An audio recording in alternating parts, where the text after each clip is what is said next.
Hello, friends.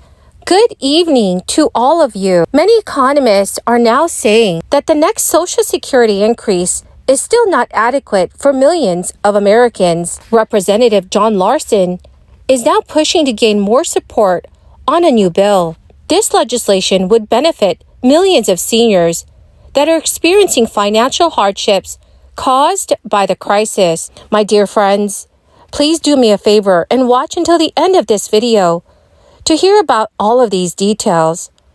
Also know that I'll be giving away 4 $75 Walmart gift cards every week. Please make sure that you click and like several of my videos and then comment below the keyword of each video that you watch. My friends, the more videos that you comment on, the more likely your chances of winning these giveaways. During the months of November and December, I will also surprise several of you with $200 gift cards to say thank you for being part of this community. I will be announcing a winner for the $200 giveaway in a video tomorrow.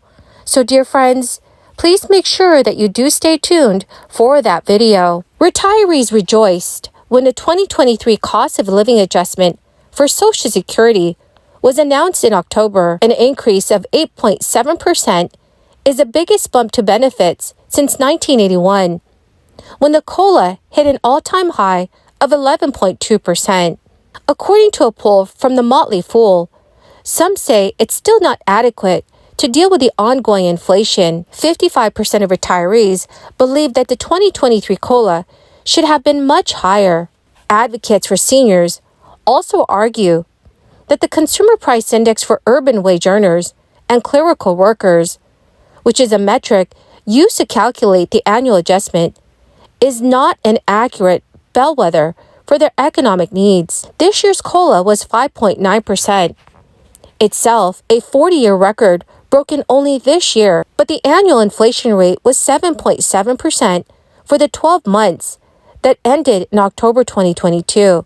In June, it peaked at 9.1%. According to the Senior Citizens League, through August, the 2022 COLA fell short by 48%, meaning that the average beneficiary was shortchanged $417 for the year to date. Senior Citizens League policy analyst Mary Johnson told CNET, "We anticipate an ongoing shortfall in 2023. The rate of inflation has fallen significantly from where it was a year ago, but we're still in a high inflation period." The National Council on Aging called next year's increase insufficient and also stated, "Our nation's support programs are not meeting today's realities. There is serious debate about how heavily older Americans rely on their benefits." A 2017 report released by the Social Security Administration said less than 1 in 5 of those 65 and older relied on Social Security for at least 90% of their income. In 2020, the National Institute for Retirement Security put that figure at close to 40% of seniors. In October of this year, AARP Chief Executive Officer Joanne Jenkins said Social Security provides nearly all income for 25% of retirees, but a Senior Citizens League survey from this fall found it was more like 54%. One big complaint is about how the COLA is calculated.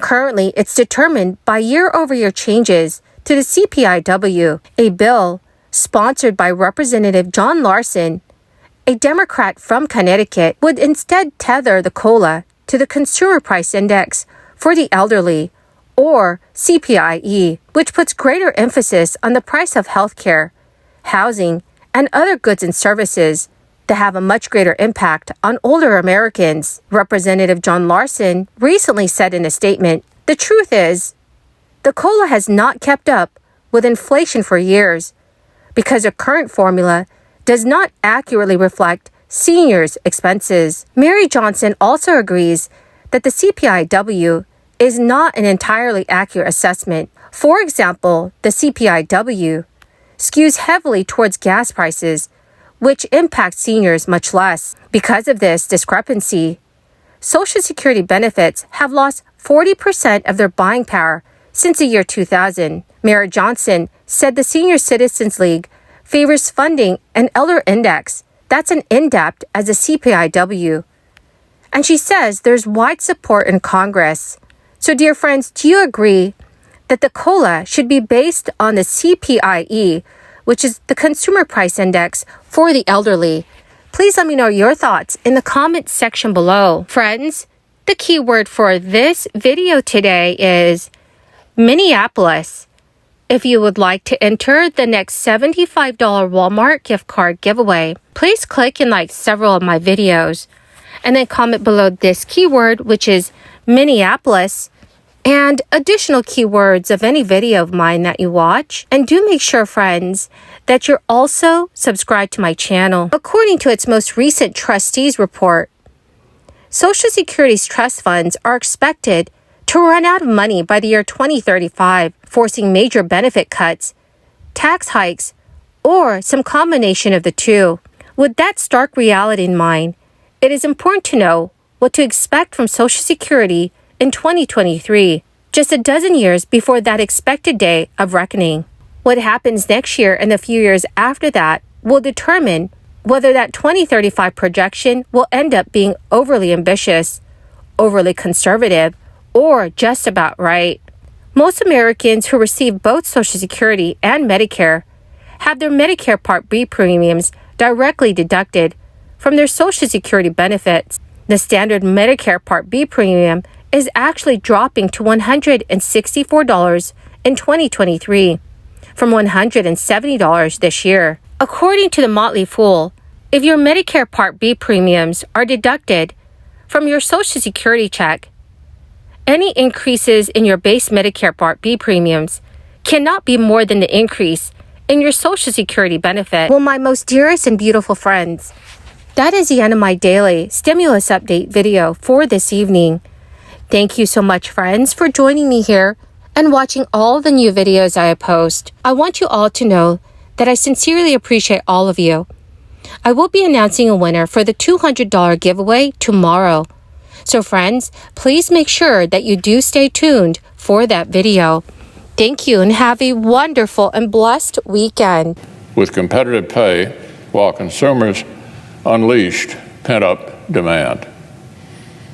But alas, that was before Democrats decided to pour $2 trillion into a long list of liberal pet projects and insist on making it less appealing for workers to actually go back to work.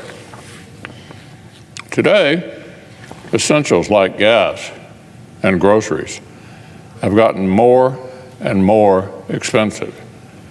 Bigger purchases consumers had put off during the pandemic are getting even further out of reach.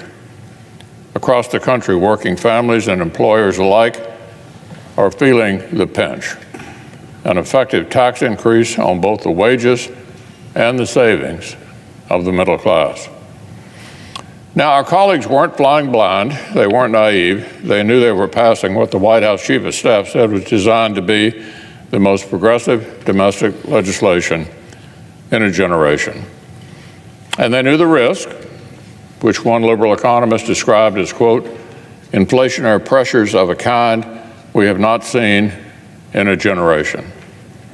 Sure enough, inflation just clocked the fastest year-on-year increase since 2008. But apparently, according to President Biden himself, the solution is, listen to this, even more of the same.